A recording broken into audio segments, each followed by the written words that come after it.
कल हमने अरस्तु के दास्ता एवं नागरिकता के सिद्धांत से संबंधित विवेचन प्रारंभ किया था, जिसमें मैंने आपको दास्ता के संबंध में अरस्तु के विचारों को स्पष्ट किया था।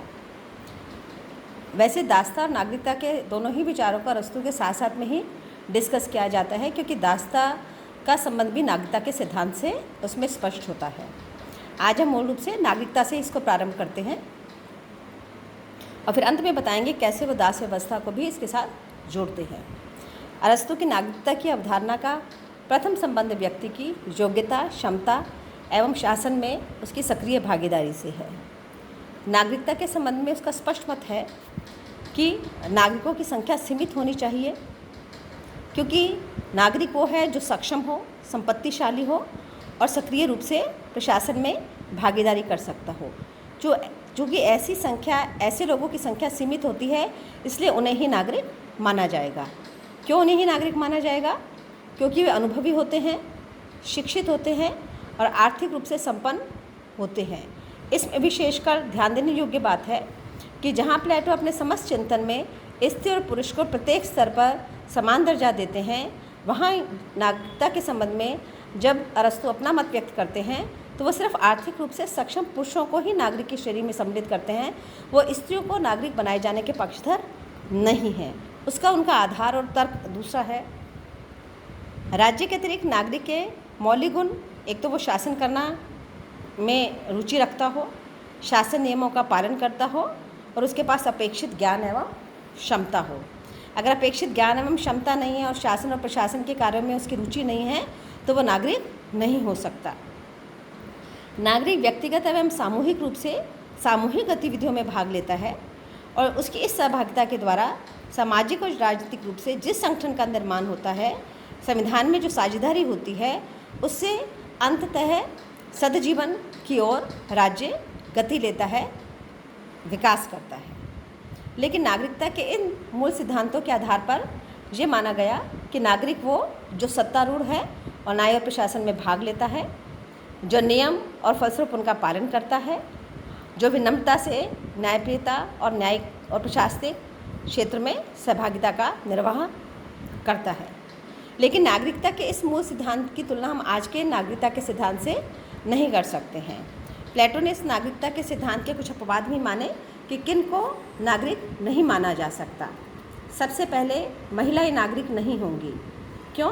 क्योंकि उनके पास बच्चों के लालन पालन का और घरेलू कार्यों का दायित्व होता है, इसलिए वो अपना समय और श्रम और अपनी ऊर्जा नागरिक और प्रशासन संबंधी कार्यों में उतनी निष्ठा से नहीं उठा सकते हैं। कामकाजी किसान वही श्रम के कारण वो अपना समय नहीं दे पाएगा। दुकानदार, श्रमिक या कामगार, शिल्पकार और दास, ये तो इसलिए क्योंकि इनके पास समय नहीं होगा, और दास इसलिए क्योंकि दास स्वतंत्र रूप से कोई भी निर्णय लेने की क्षमता नहीं रखता है। दास वही व्यक्ति है जो अपने समस्त निर्णयों के लिए स्वामी पर निर्भर रहता है। चूँकि वह मूलतः स्वामी पर ही निर्भर है, इसलिए वो किसी भी प्रशासनिक और न्याय कार्यों में स्वतंत्र रूप से भागीदारी नहीं कर सकता है। अवयस्क और बच्चे, चूँकि उनकी निर्णय प्रक्रिया में भागीदारी नहीं होगी, इसलिए वो भी नागरिक नहीं माने जाएंगे। किसी भी प्रकार से निष्कासित और मताधिकार से वंचित व्यक्ति भी नागरिक की श्रेणी में नहीं रखे जाएंगे। अरस्तु के संदर्भ में ये महत्वपूर्ण है, क्योंकि उस समय की नगर राज्यों की जो राजनीति थी और सामाजिक व्यवस्था थी, उसमें स्पष्ट रूप से शासन और राज्य को सुदृढ़ बनाना आवश्यक था, और ऐसे ही व्यक्तियों को जो सक्रिय हो, स्वस्थ हो, संपत्तिशाली हो, नागरिक की श्रेणी में माने जाने का तर्क उन्होंने प्रस्तुत किया। अरस्तु ये भी स्पष्ट करते हैं कि नागरिकता का अधिकार उनको भी नहीं दिया जाएगा जिनके पास आवासीय स्थान है या भूभाग या भौगोलिक स्वामित्व होना भी उनके नागरिक होने का आधार नहीं होगा। यदि किसी के पास मुकदमा करने की क्षमता है या मुकदमा लड़ना चाहता है, तो इस आधार पर भी उसको नागरिक नहीं माना जा सकता। और सबसे महत्वपूर्ण जो आजकल के नागरिकता के सिद्धांतों के बिल्कुल विपरीत जाता है कि किसी को भी नागरिक उसके जन्म, वंश या रक्त के आधार पर नहीं माना जाएगा। संक्षेप में, स्थान, कानूनी क्षमता, जन्म और पालन पोषण के आधार पर किसी भी व्यक्ति की नागरिकता का निर्धारण नहीं होगा।